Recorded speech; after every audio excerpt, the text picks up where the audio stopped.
হাদিস শরীফের মধ্যে এসেছে হযরত আব্দুল্লাহ ইবনে আব্বাস রাদিয়াল্লাহু তাআলা আনহু থেকে বর্ণিত, তিনি বলেন রাসূলুল্লাহ সাল্লাল্লাহু আলাইহি ওয়াসাল্লাম ইরশাদ করেছেন, তিনি বলেন একদিন সকালবেলায় জিবরাইল আলাইহিস সালাম আমার কাছে এসেছেন, এসে বলছেন ইয়া রাসূলুল্লাহ, আল্লাহ পাক আপনাকে সালাম জানিয়েছে। এরপর বললেন ইয়া রাসূলুল্লাহ, ইয়া হাবিবাল্লাহ, বান্দা যখন ওযু করে পুত পবিত্র হয়ে বান্দা যখন দাঁড়িয়ে আল্লাহু আকবার বলে তাকবীরে তাহরিমা বাঁধে, তখন আমার মাঝে আর বান্দার মাঝে সকল পর্দাগুলো আল্লাহ পাক নিচে সরিয়ে দেয়। কোনো পর্দা থাকে না, লা হিজাব বাইনাহু ওয়া বাইনা আবদি, বান্দার মাঝে আর আল্লাহর মাঝে কোনো পর্দা থাকে না। এবার বান্দা যখন সানা পড়ে, সানার মধ্যে আমরা আল্লাহ পাকের প্রশংসা করে, কারণ যখনই দেখা যায় কোনো ব্যক্তি কারো নিকট দরখাস্ত করে, দরখাস্তের আগে ওই ব্যক্তির প্রশংসা করা হয়। আল্লাহর নামাজি ব্যক্তি যখন নামাজে দাঁড়িয়ে যায়, নামাজে দাঁড়িয়ে ব্যক্তি সানা পড়ে, সানার মধ্যে আল্লাহ তাআলার প্রশংসা করি, তারপর শয়তান থেকে পানা চেয়ে বিসমিল্লাহির রহমানির রহিম পড়ি। এবার আল্লাহ রাব্বুল আলামিন বলেন, বান্দা যখন বলে আলহামদু, সমস্ত প্রশংসা, সাথে সাথে আল্লাহ পাক জিজ্ঞাসা করেন লিমানিল হামদু, হে বান্দা সমস্ত প্রশংসা কার জন্য? বলেন সুবহানাল্লাহ। বান্দার সাথে আল্লাহর কথোপকথন শুরু হয়ে যায়, বান্দা সরাসরি আল্লাহর সাথে কথা বলতে থাকে। হাদিসের মধ্যে এসেছে আল্লাহর নবী বলেন, বান্দা যখন বলে আলহামদু, সাথে সাথে আল্লাহ পাক বলেন লিমানিল হামদু, হে বান্দা সমস্ত প্রশংসা কার জন্য? বান্দা বলে লিল্লাহ, সমস্ত প্রশংসা হচ্ছে একমাত্র আল্লাহর জন্য। বলেন সুবহানাল্লাহ। এবার আল্লাহ পাক জিজ্ঞাসা করেন মানিল্লাহ, আল্লাহকে? বান্দা বলে আর রহমানির রহিম, বান্দা বলে রব্বুল আলামিন, বান্দা বলে আল্লাহ হচ্ছেন তিনি বিশ্ব ব্রহ্মাণ্ডের প্রতিপালক যিনি। বলেন সুবহানাল্লাহ। এবার আল্লাহ পাক জিজ্ঞাসা করেন মার রব্বুল আলামিন, রব্বুল আলামিনকে? বান্দা বলে রব্বুল আলামিন যিনি আর রহমানির রহিম তিনি। বলেন সুবহানাল্লাহ। আল্লাহ রাব্বুল আলামিনের কাছে বান্দা বলে পরম করুণাময় অতিশয় দয়ালু যে আল্লাহ, সেই আল্লাহ হচ্ছেন বিশ্ব জাহানের প্রতিপালক, সেই আল্লাহর প্রশংসা আমি করছি। এবার আল্লাহ তাআলা জিজ্ঞাসা করেন মার রহমানুর রহিম, রহমানুর রহিমটাকে? বান্দা পরের আয়াতের মধ্যে বলে মালিক ইয়াউমিদ্দিন, রহমানুর রহিম তিনি বিচার দিবসের মালিক যিনি। বলেন সুবহানাল্লাহ। আল্লাহর সাথে বান্দার কথা স্টার্ট হয়ে গেছে। এবার আল্লাহ বলছে ইয়া আব্দি আনা মালিক ইয়াউমিদ্দিন, আমার বান্দা, হ্যাঁ তুমি সত্যি বলেছো, আমি একমাত্র বিচার দিবসের মালিক। বলেন সুবহানাল্লাহ। এবার আল্লাহ পাক জিজ্ঞাসা করেন বান্দা কি চাও তুমি আমার কাছে? এবার বান্দা বলে ইয়াকা না'বুদু ওয়া ইয়াকা নাস্তাঈন, ও আল্লাহ আমি আপনার ইবাদত বন্দেগী করি আর আপনার কাছে সাহায্য চাই। এবার আল্লাহ পাক বলেন হ্যাঁ আমি জানি তুমি আমার ইবাদত বন্দেগী করো, ওয়া আনতা তাস্তাঈনু বি, এবং তুমি আমার কাছে সাহায্য প্রার্থনা করো। আল্লাহ পাক জিজ্ঞাসা করেন কি বিষয়ে সাহায্য চাও? বান্দা আল্লাহর কাছে চায় ইহদিনাস সিরাতাল মুস্তাকিম, ও আল্লাহ আপনি আমাদেরকে সহজ সরল রাস্তা দেখান, সঠিক পথ দেখান, হেদায়েতের রাস্তা দেখান, জান্নাতের রাস্তা দেখান। আল্লাহ রাব্বুল আলামিন বলেন ও আমার ফেরেশতারা সাক্ষী থাকো, আমি আমার এই বান্দাকে সঠিক পথ প্রদর্শন করব। বলেন সুবহানাল্লাহ। এবার আল্লাহ পাক জিজ্ঞাসা করেন, ও বান্দা কোন হেদায়েতের রাস্তা তুমি চাচ্ছ?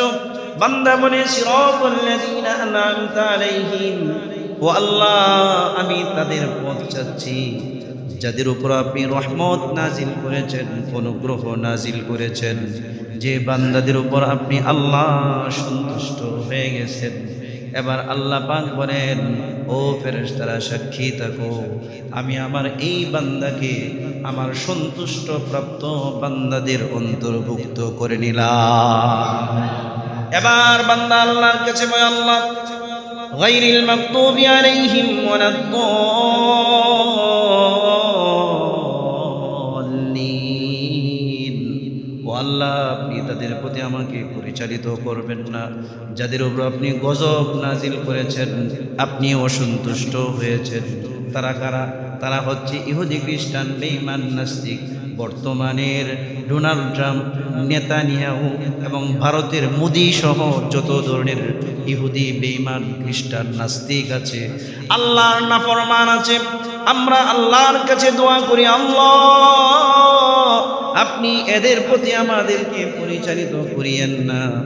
আল্লাহ পাক বলেন, ও বান্দা আমি তোমাকে আমার সৎ বান্দাদের অন্তর্ভুক্ত করে নিলাম, আর এদের অন্তর্ভুক্ত তোমাকে করি নাই।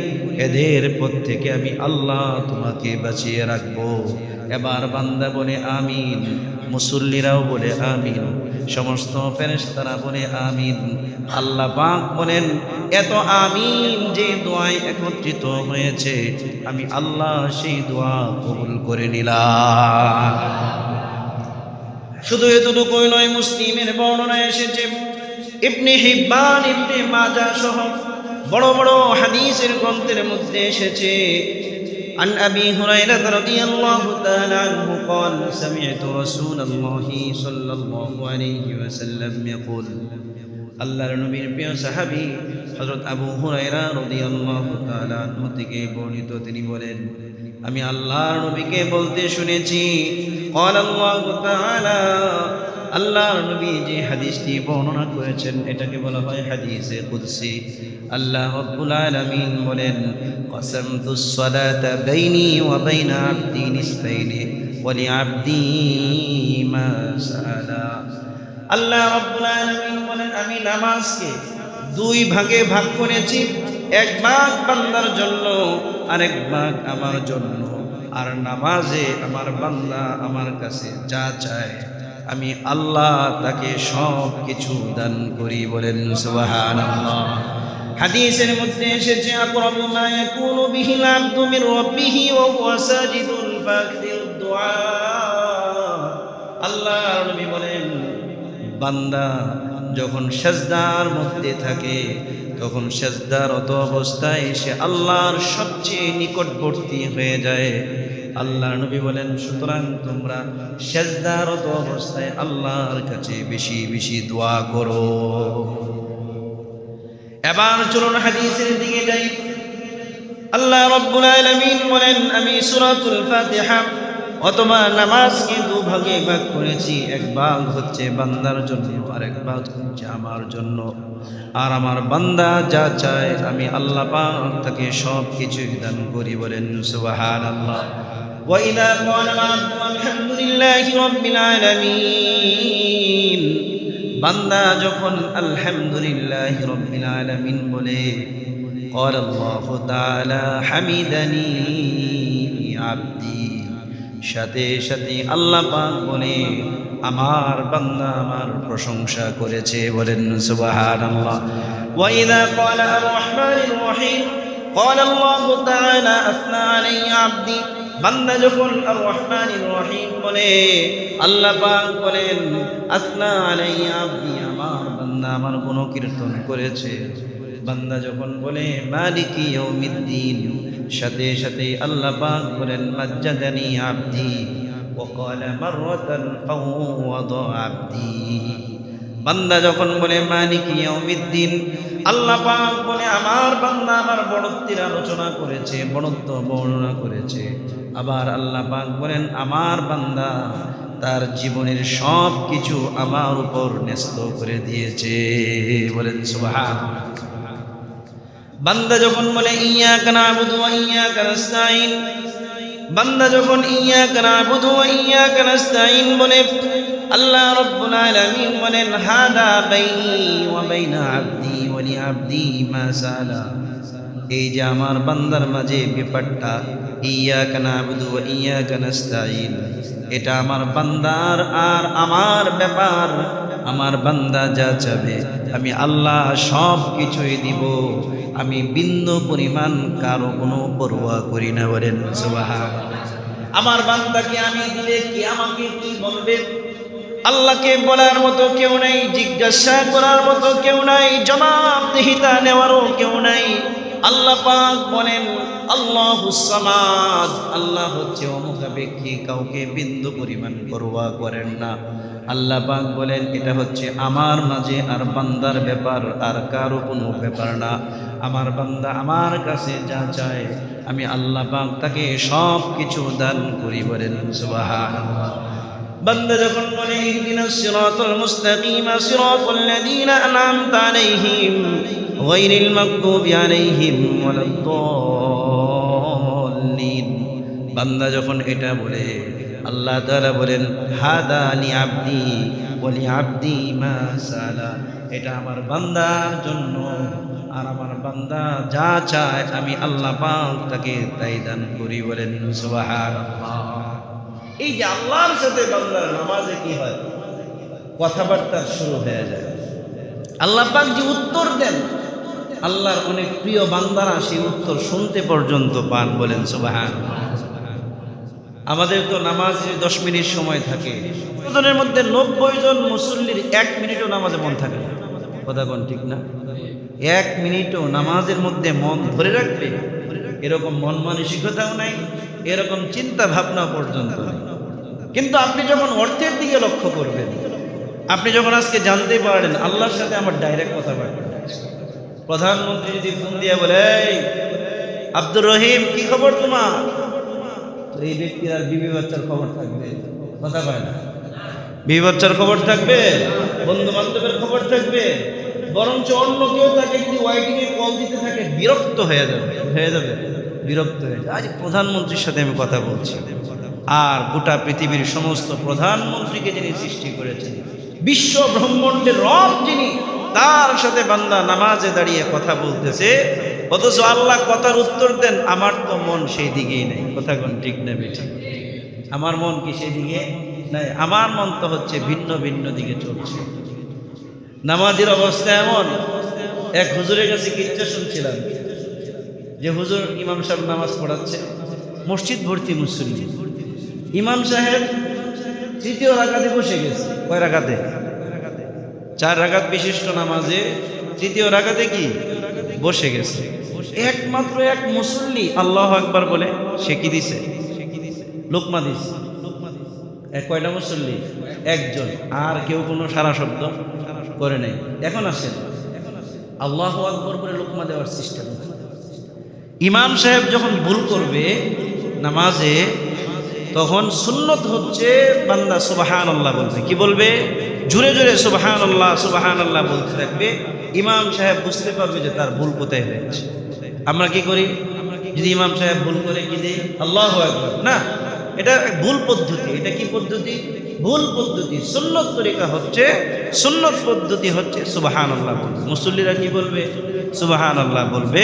তাহলে ইমাম সাহেব বুঝতে পারবে কি সে কোথাও ভুল করেছে। যাই হোক, তো ওই মুসল্লি, একমাত্র মুসল্লি, সে আল্লাহু আকবার বলছে নামাজের পরে। মুসল্লিকে ইমাম সাহেব ডাকছে, ডাকার পরে বলছে আলহামদুলিল্লাহ, আমি খুব গর্বিত আপনার মতো মুসল্লি পেয়ে, যে গোটা মসজিদ ভর্তি মুসল্লিদের মধ্যে একমাত্র আপনারই নামাজে মনোযোগ ছিল। হুজুর ঘটনাটা তো এরকম না। ঘটনা কি?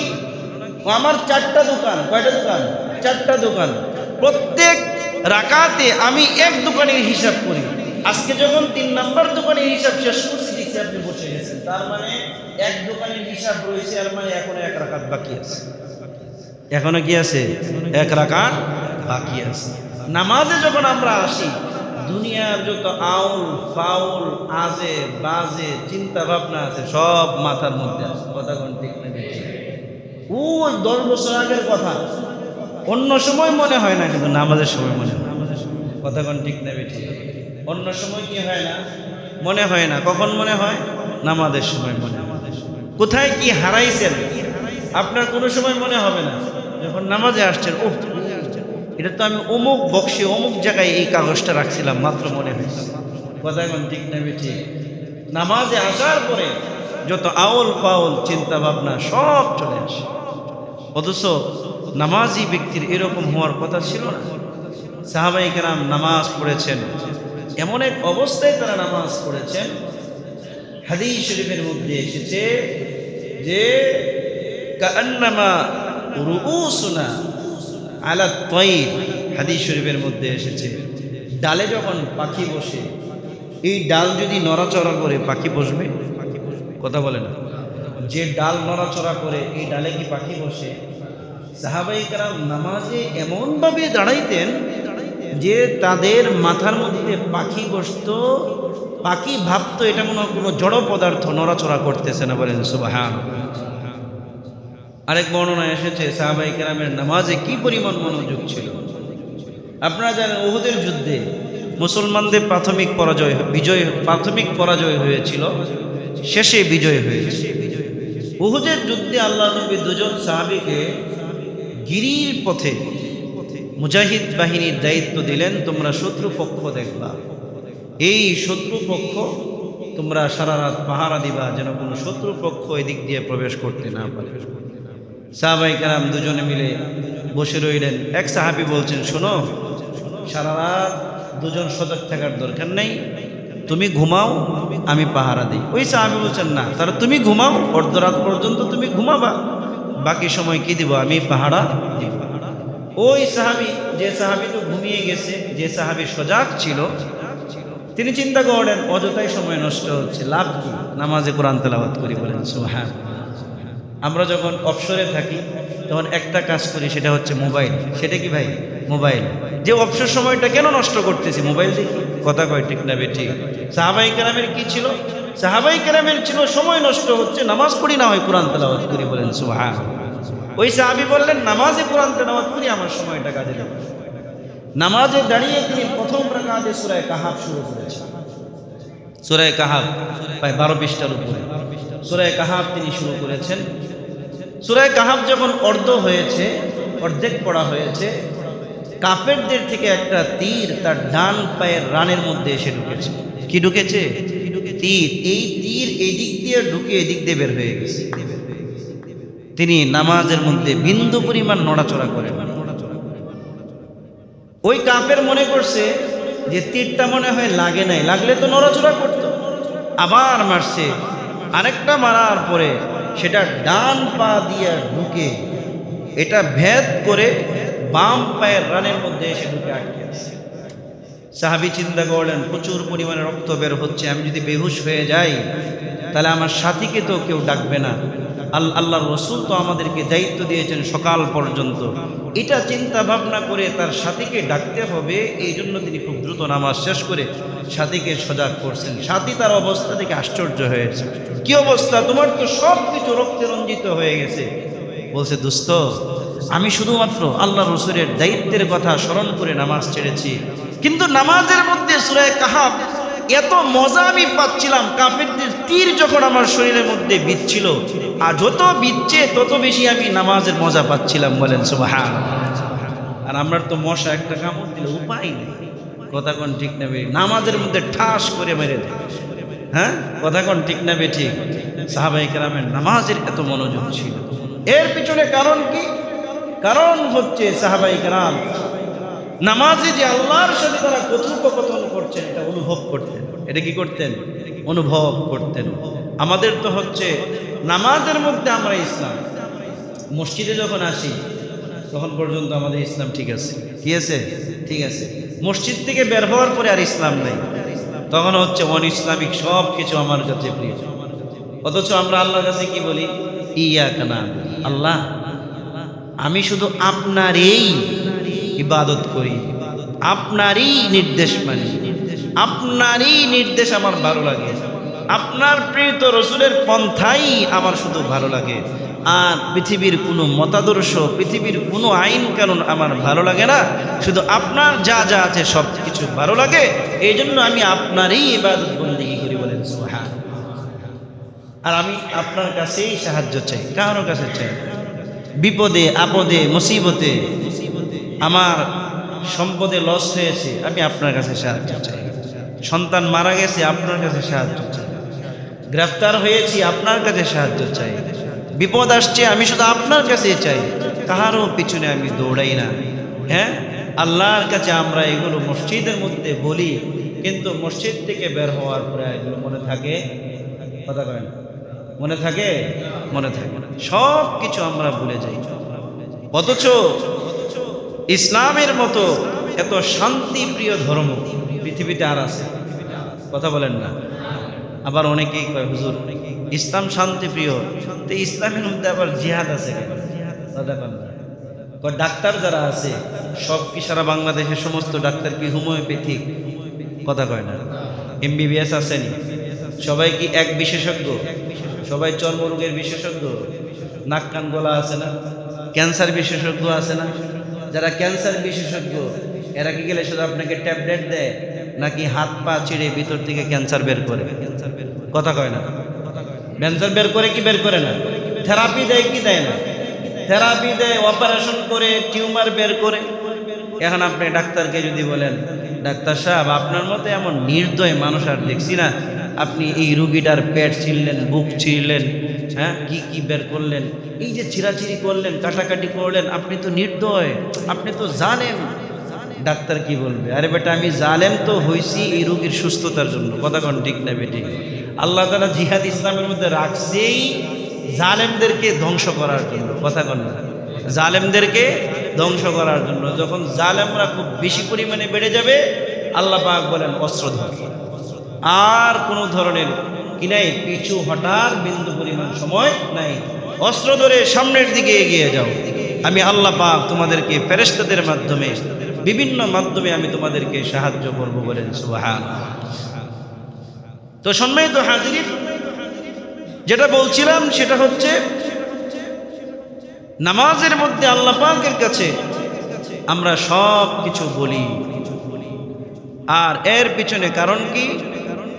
এর পিছনে কারণ হচ্ছে নামাজের মধ্যে ব্যক্তির মনোযোগ, নামাজের মধ্যে ব্যক্তির পরিপূর্ণ মনোযোগ কিভাবে আসে?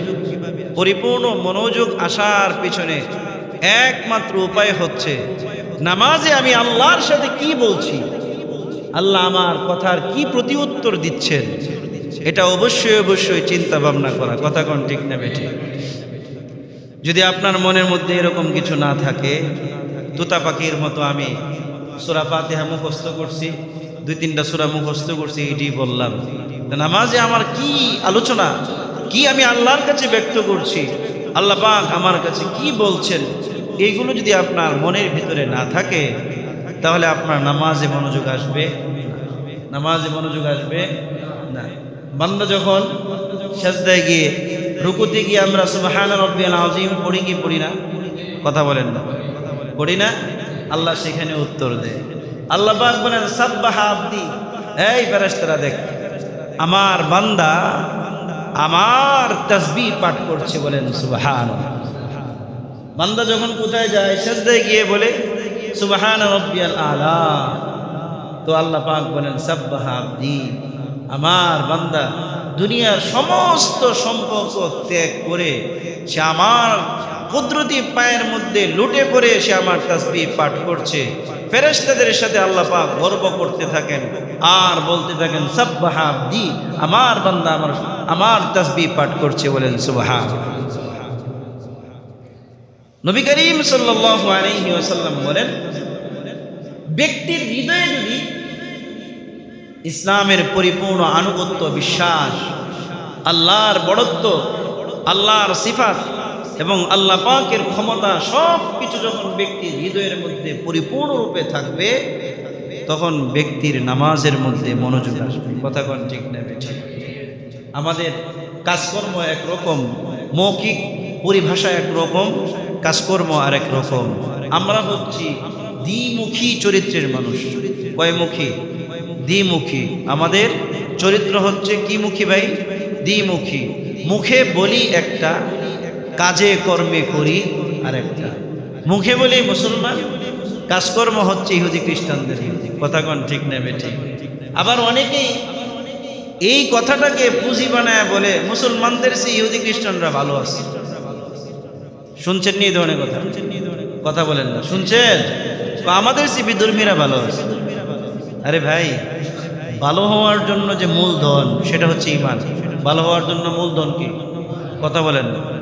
যে ব্যবসার মূলধন নাই ওই ব্যবসার লাভ নেই। কথা কয় না।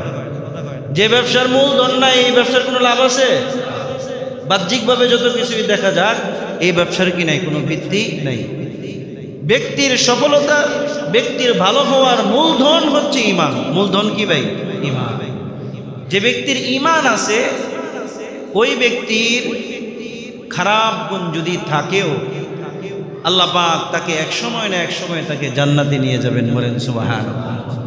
কিন্তু ব্যক্তির ঈমান নাই, ওই ব্যক্তি যত ধরনের ভালো কাজই করুক, এই ভালো কাজের ফলাফল সে দুনিয়াতে পেয়ে যাবে, আখিরাতে আল্লাহর কাছে সে কিছুই পাবে না, বলেন নাউযুবিল্লাহ। এই ক্ষেত্রে আমাদের একটি বিষয় জানার দরকার, সেটা হচ্ছে আমি অন্তরে নিজে নিজেকে ইমানদার দাবি করলাম, কিন্তু অন্তরে যদি আমার ইহুদি খ্রিস্টানদের প্রতি ভালোবাসা থাকে, এর পরিণতি খুবই খারাপ হবে। পরিণতি কি হবে? খুবই খারাপ হবে। কেমন পরিণতি হবে? আল্লাহ নবী বলেন, আল মারউ মা'a মান আহাব্বা। এই তুমি যাকে ভালোবাসো তার সাথে তোমার হাসন নাসন।